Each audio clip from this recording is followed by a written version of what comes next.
नमस्कार दोस्तों, बिंदास बोल में आपका स्वागत है। मैं हूं आपका दोस्त दिनेश के वोरा। इस बहुत स्पेशल एपिसोड में आपका स्वागत है। कौन है वो? भारत के प्रशासनिक मुखिया संवैधानिक शपथ लेने वाले नहीं हैं। कौन चला रहा है भारत का प्रशासन? कभी सोचा आपने? बहुत सारे नाम लिए जाते हैं, आज मैं किसी का नाम नहीं लूंगा,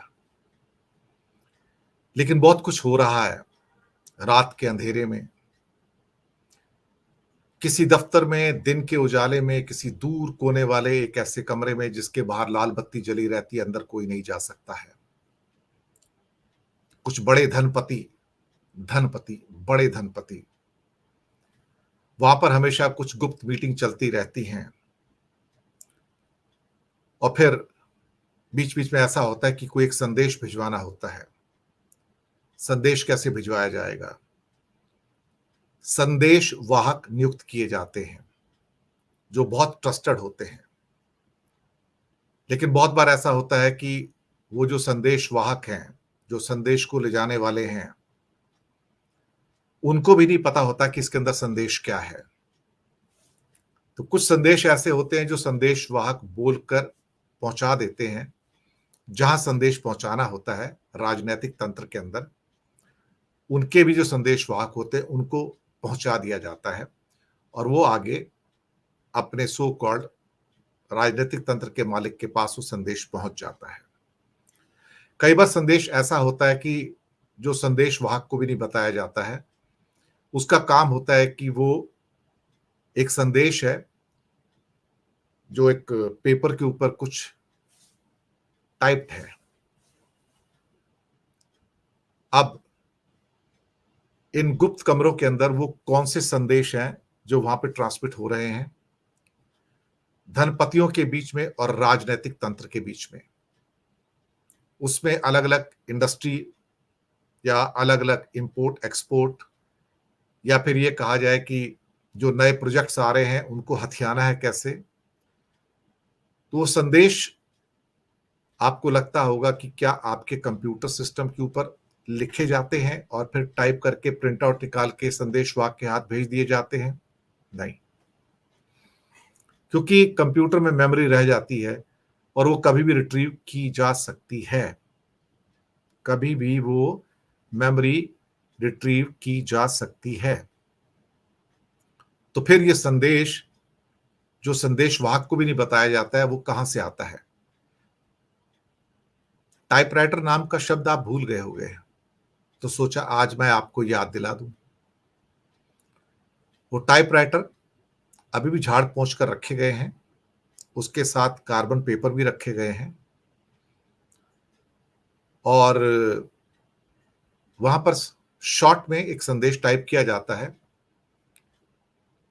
टाइप करके उसका प्रिंट आउट लिया जाता है। अगर उसमें कार्बन यूज किया गया दूसरी कॉपी के लिए, जो संदेश वाहक खुद अपने पास रखना चाहे, तो कई बार उसको नष्ट कर दिया जाता है, लेकिन कार्बन को तो जला ही दिया जाता है। वहां पर कट भी कर सकते हैं, हजारों पीसेस के अंदर वो भी होता है, श्रेडर भी रहता है, और चाहो तो उसको जला भी सकते हैं। दोनों तरीके हैं। फिर वो क्लोज कवर के अंदर उसको भेज दिया जाता है कि ये नीति में ये परिवर्तन करना है रातों रात। जैसे 12 अगस्त की रात को एक नीति परिवर्तन हुआ कि एक व्यक्ति जो बांग्लादेश को बिजली बेचता था अपने एक थर्मल पावर प्लांट से, तो बांग्लादेश में टर्मोइल होने की वजह से रातों रात उसके अंदर संशोधन होता है और उनको परमिशन मिल जाती है कि अब आप भारत में बिजली बेच सकते हैं। ये रातों रात कौन है जो ये संदेश लेकर जाता है कि ये संशोधन चाहिए, मुझे इमीडिएट चाहिए और इसमें देरी नहीं होनी चाहिए? ये कौन है संदेश वाहक जो ये संदेश लेके जा रहा है, चिट्ठी लेके जा रहा है? वो गाना था ना, चिट्ठी आई है। चिट्ठी जाती है, बिना देर किए आदेश पास हो जाता है, प्रशासनिक मुखिया आदेश देता है कि आप ये करो, और रातों रात बदलाव हो जाता है। ऐसे ही रूस से जब तेल मंगाया जाता है उसका शोधन किया जाता है, प्योरीफाई किया जाता है, पेट्रोल डीजल निकाला जाता है, कई और देशों को भेज दिया जाता है, तो उसमें एक विंडफॉल टैक्स आता है। यानी कि बहुत ज्यादा प्रॉफिट कमा रहे हो तो सरकार उसके ऊपर एक विंडफॉल टैक्स लगाती है, हर 15 दिन में चेंज कर देती है।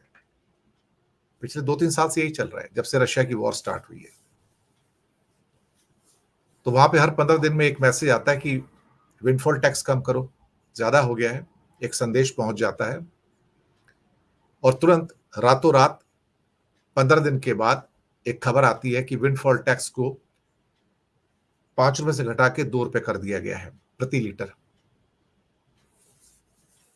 यानी कि 3 रुपए प्रति लीटर का मुनाफा। ये कौन कर रहा है? कौन है जो नीति जो निर्धारण करने वाले हैं?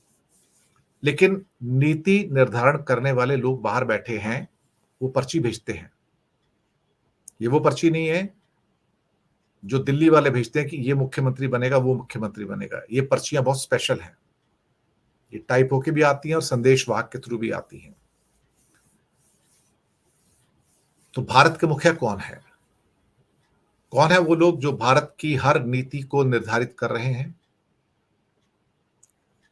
चाहे वो एक्सपोर्ट पॉलिसी हो, इंपोर्ट पॉलिसी हो, इंडस्ट्री की पॉलिसी हो, किस राज्य में कौन सी फैक्ट्री आएगी, इसका निर्णय कौन करता है?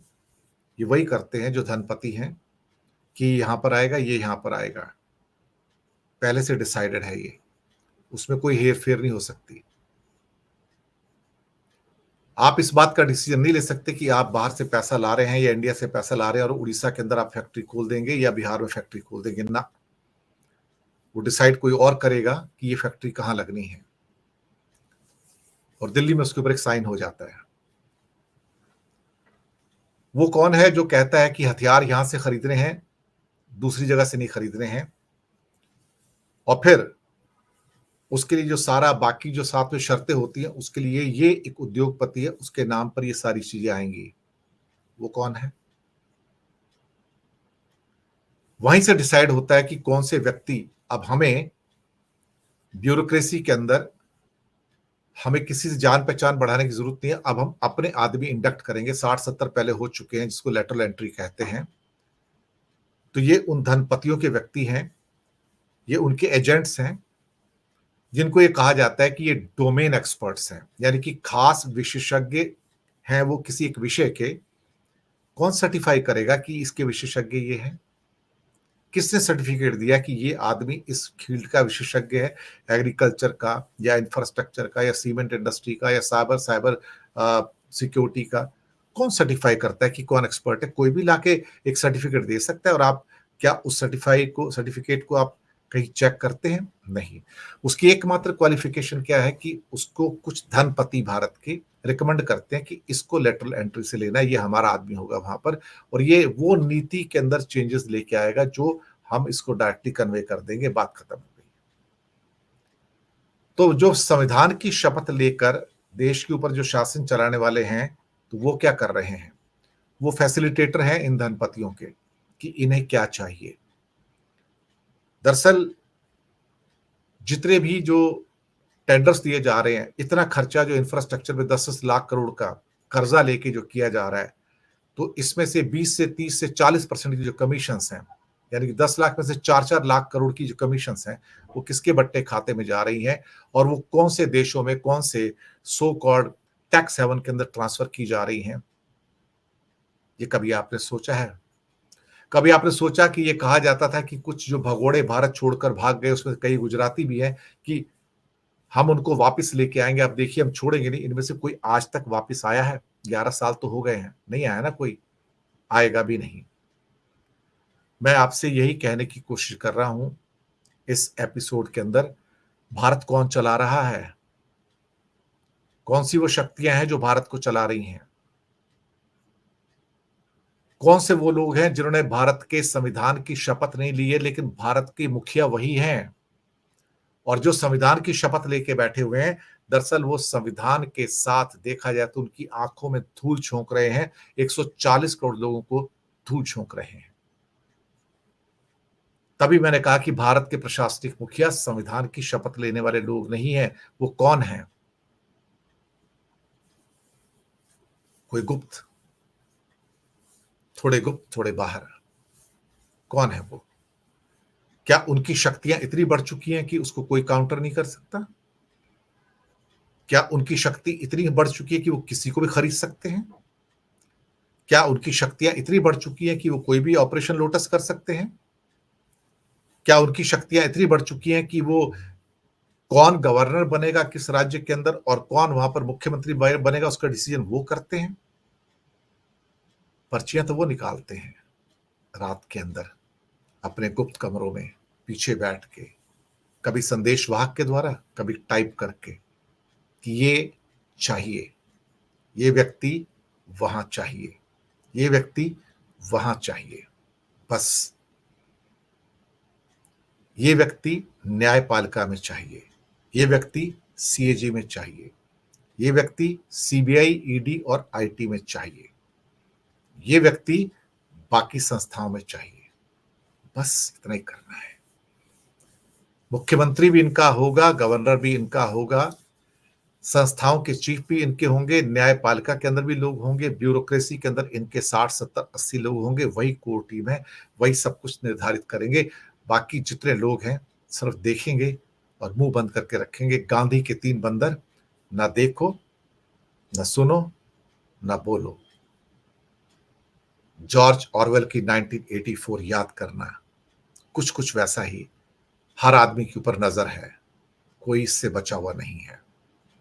लेकिन शायद कहते हैं हर प्रथा का, हर व्यवस्था का एक अंत होता है। अभी तो अंत नजर नहीं आ रहा है, पर कभी कभी लगता है अंत नजदीक है। हमें इंतजार करना होगा थोड़े और वक्त का। शुक्रिया आपका।